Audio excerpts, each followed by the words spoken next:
کیمیائے سعادت پارٹ 259۔ حضرت ابو ہریرہ رضی اللہ تعالیٰ عنہ کے پاس جا کر ایک شخص کہنے لگا، میں چاہتا ہوں کہ تمہارے ساتھ دوستی اور برادری کروں۔ انہوں نے کہا کہ تجھے برادری کا حق بھی معلوم ہے؟ بولا، نہیں، حق یہ ہے کہ تو اپنے سونے چاندی میں مجھ سے زیادہ حقدار نہ رہے، میں ابھی اس درجہ کو نہیں پہنچا ہوں۔ فرمایا کہ بس چل دے، یہ کام تجھ سے نہ ہو سکے گا۔ حضرت ابن عمر رضی اللہ تعالیٰ عنہ نے فرمایا، صحابی رضی اللہ تعالیٰ عنہ کے پاس کسی نے بھونی سری بھیجی۔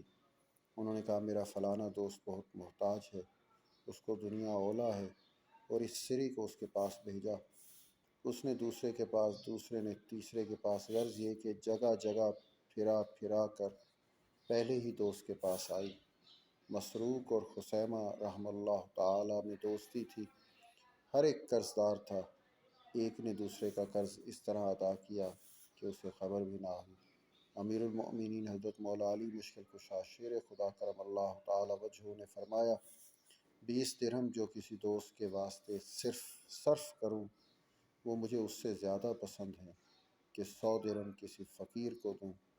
جناب سرور کائنات علیہ الصلاۃ والسلام نے کسی جنگل میں جا کر 2 مسواکیں کھودیں، ایک ٹیڑھی تھی، دوسری سیدھی۔ ایک صحابی رضی اللہ تعالیٰ عنہ آپ کے ساتھ تھے، سیدھی مسواک آپ نے ان کو عنایت فرمائی اور ٹیڑھی آپ نے لے لی۔ انہوں نے عرض کیا، یا رسول اللہ صلی اللہ علیہ وسلم، یہ مسواک بہتر ہے، اولا ہے، یہ ہے کہ اسے آپ لیں۔ آپ نے فرمایا، جب کوئی شخص کسی کے ساتھ گھڑی بھر صحبت رکھتا ہے تو قیامت کے دن اس سے سوال ہوگا، حق کے صحبت بجا لایا یا ضائع کیا۔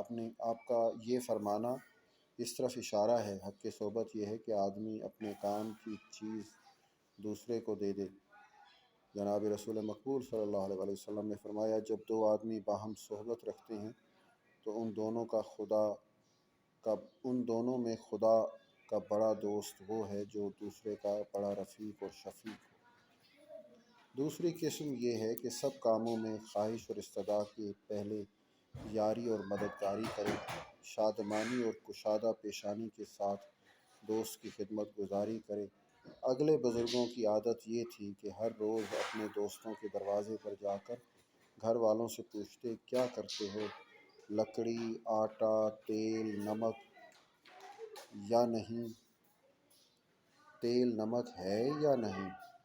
دوستوں کے کام کو اپنے کام کی طرح اہم اور ضروری جانتے، جب کام کرتے تو خود ممنون ہوتے۔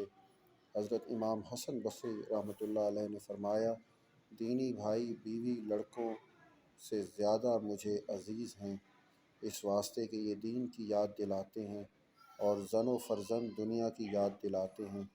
حضرت عطا رحمۃ اللہ علیہ نے کہا، 3 دن کے بعد اپنے دوستوں کی خبر لو، اگر بیمار ہوں تو عیادت کرو، اگر کسی کام میں ہوں تو مدد کرو، اگر بھول گئے ہوں تو یاد دلاؤ۔ حضرت جعفر ابن محمد رحمۃ اللہ علیہ نے فرمایا، دشمن جب تک مجھ سے بے پرواہ نہ ہو جائے تب تک میں اس کی حاجت روائی میں جلدی کیا کرتا ہوں، تو دوست کے حق میں کیا کروں؟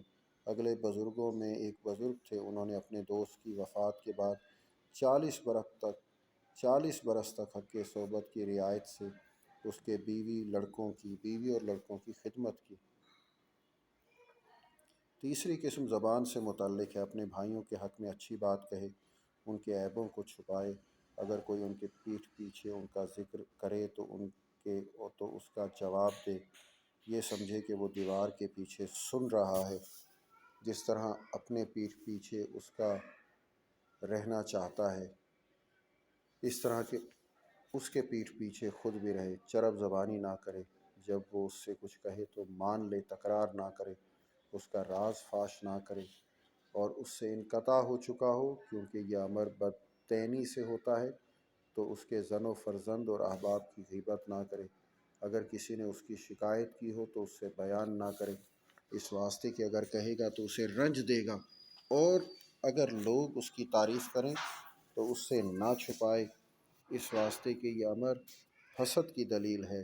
اگر اس نے اس کی کچھ تقصیر کی ہے تو شکایت کرے اور معاف کر دے۔